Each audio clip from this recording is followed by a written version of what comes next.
قبر میں آپ کے ساتھ کون جائے گا؟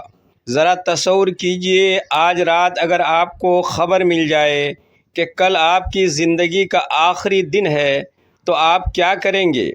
کیونکہ ایک دن ایسا ضرور آئے گا جب ہمیں اس دنیا کو چھوڑ کر قبر میں اترنا ہوگا۔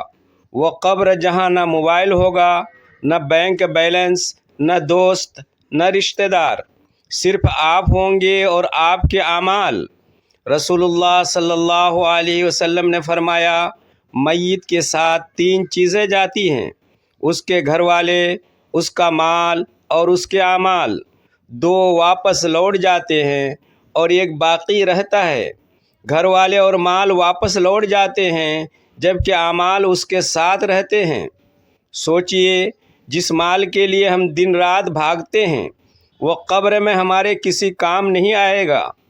جس شہرت کے لیے ہم پریشان رہتے ہیں وہ بھی یہیں رہ جائے گی۔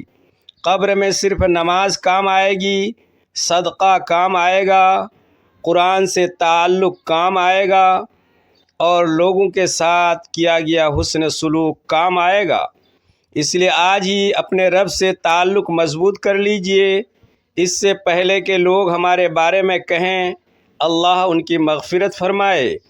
یاد رکھیے، قبر ہر روز پکارتی ہے، میں تنہائی کا گھر ہوں، اپنے لیے نیک اعمال بھیج دو۔ اگر یہ نصیحت اچھی لگی تو ویڈیو کو لائک کریں، شیئر کریں اور ایسے ایمان افروز پیغامات کے لیے ہمارا چینل سبسکرائب ضرور کریں۔ شاید آپ کی ایک شیئر کسی کی آخرت سنوار دے۔